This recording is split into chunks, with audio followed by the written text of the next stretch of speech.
Hey there, YouTube family. It's Stocks with Josh. Today was a green day, and the question is, are we building momentum to go to a bullish second half of this year, or are we basically getting set up for a fall off the cliff of a recession? I'm going to play an interesting clip from CNBC of an interview with a Jefferies Financial Corp economist, and then I'm going to break it down for you guys. I'm going to highlight the points where I believe the smart money is anticipating where they're going to begin to buy back into this market. Before we begin, don't forget to hit that like button. It feeds the YouTube algorithm. You guys can continue to receive these videos. I make videos about complex investing topics. I try to break them down into easy to understand language. Remember, anything I say is for educational purposes. It's not a suggestion for you to buy or sell. And there are people in the comments section trying to impersonate me using my picture and my name and trying to get you guys to reach out to them on WhatsApp, Instagram, or Telegram. Be aware it's not me. And at the end of the video, I'm going to touch briefly on our verb play. Let's ask Annetta Markowska. She's the chief financial economist at Jefferies. Annetta, great to see you. You've already ruled out a 100 basis point rate hike. Is that right? That's right. I think there is a very strong case to be made for not upsizing the move this time. You know, a month ago, we were very quick to upgrade our call for the Fed. But it really had less to do with the CPI and more to do with that UMISH number when it jumped, to 3.3%. That's what created the urgency to upsize the last move. Inflation sort of tells the Fed where they need to go ultimately, but inflation expectations tell them how quickly they need to get there. And there was a lot of urgency a month ago after that, spike in inflation expectations. Since then, inflation obviously continues to be pretty ugly, but inflation expectations have moved down pretty decisively. Yeah. It could be on the back of declines in gasoline prices, as you mentioned, but I think the Fed's basically done what they needed to do to restore credibility, and that now gives them a little bit more flexibility, and I think rules out another outsides increase at the next meeting. What if they did only half a point? How would you feel about that? I think that's very unlikely.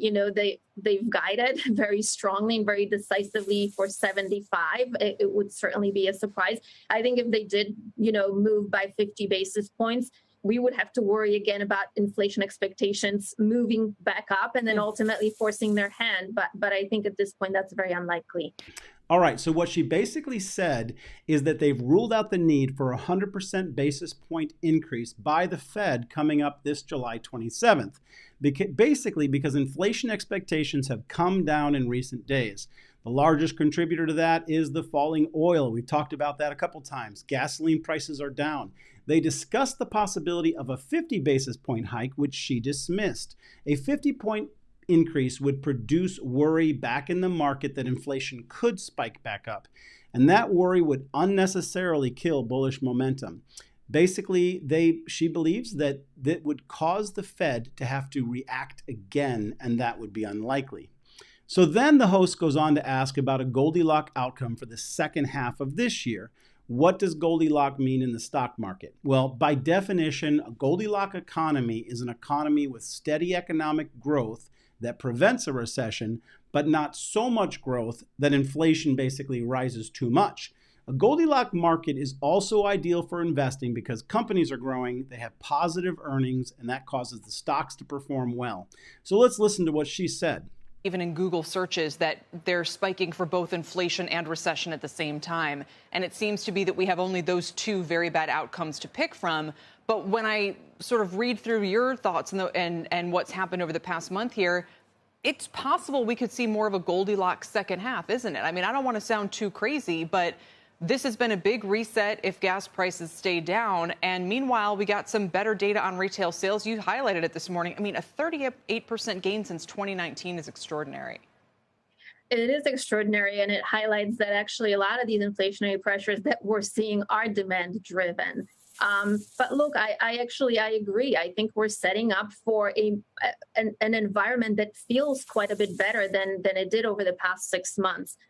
If energy prices do stay here, CPI is on track to be flat month over month in July, right? And so if we continue to see similar nominal gains in income and in spending to what we saw in the first half, suddenly you're talking about real gains in consumption and a real acceleration in both real consumption and GDP. So while the first half was very disappointing, second quarter GDP will probably print around 1%. That's still very, very tepid, although not quite recessionary. But I think in the third quarter, we could see GDP back at 3.5% if energy prices stay down here. So it will feel a lot better, right? We've been in an environment of rising rates, slowing growth momentum, deteriorating sentiment, and I think that could change to where we are in a stable rate environment and growth momentum and sentiment that actually improve, at least for the next quarter or two. Her argument for a turn towards bullish sentiment begins by saying that a lot of the cause of inflation in retail was demand driven. She went on to say, we're setting up for an environment that basically feels better. I thought that was kind of amusing. So is that emotional investing? I thought we weren't supposed to do that. I want to highlight this chart on investment sentiment, which is absolutely used by Wall Street to begin to gauge when they should start going back in hard. It has been slowly moving up. Everything in the market is done 1 basis point at a time. And what I mean is that it's all a series of scales and charts that show that the scales are no longer moving bearish and they've begun to move the other way. So she went on to say that the drop in energy was the basis of the better feels. Her bullet points were basically recession in quarter 3 of 2023. Then the Fed will ease early 2024, and then they're expecting a 15th month recession. She stated that the GDP for the second quarter of this year could be 1% rather than a negative number. That was actually the most surprising takeaway from this interview. If you remember in the live between me, Larry, and Stock Curry, I kept asking what could drive the markets down to a new low. Well, the answers that we came up with were bad GDP, bad earnings, rise in oil. Well, Jefferies is not expecting a negative GDP. So what that tells me is that the single biggest market moving day is going to be July 28th when the GDP comes out. The Fed will go with a 75 basis point, and if the GDP comes out the following day positive, we're going to see a significant up day. So basically, in conclusion, the first half of this year, the downside was because of 3 things: rising rates, slowing growth momentum, and deteriorating sentiment. And the change will be a stable rate environment, a returning growth momentum, and improving sentiment. In the final part of the conversation, she basically makes the point that there is the possibility of a Goldilocks outcome, even moving into 2023, as she believes the strong economy will become harder to push into a recession than most people think. Okay, I thought that was great. Let's talk about Verb Stock. We had another bullish day with Verb up 6%, closing back above the 10-day moving average, which is exactly where we want it to be. 62 cents is right up against the long-standing line of resistance, and the candle we ended with had no wick at all, which means the bulls drove up price all the way up to the close. We are still above the 50% mark on the RSI, which means that the bulls have control of this stock. I've advised profit taking for those who are up 100%, and I've advised risk adverting for those who bought high above 50 cents by putting in a stop loss. We're going to be looking for it to push above 62 cents, and that will likely push it up to 69 cents. I know the shorters are getting scared because a lot of them are going to be forced to close their positions.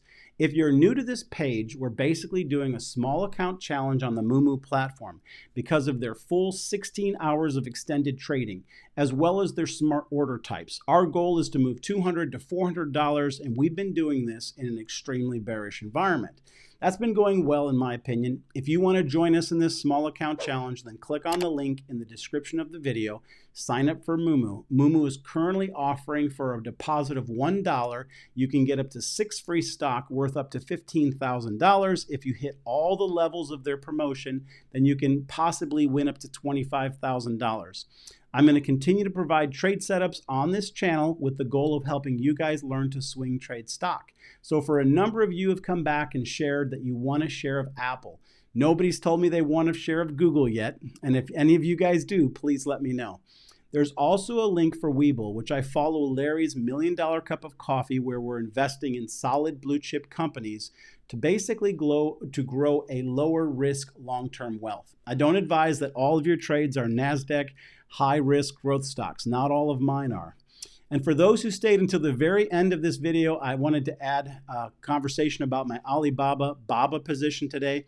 I've adjusted my stop loss to 98 and I have added on more. I've advised this trade at least 3 times before successfully. This will be my 4th. I hope that you guys are I hope it goes successfully for all of us. I just wanted to say again, thank you guys for supporting my channel. I really appreciate the opportunity to be part of your guys' financial journey. And until then, I'll see you in the next video. Bye-bye.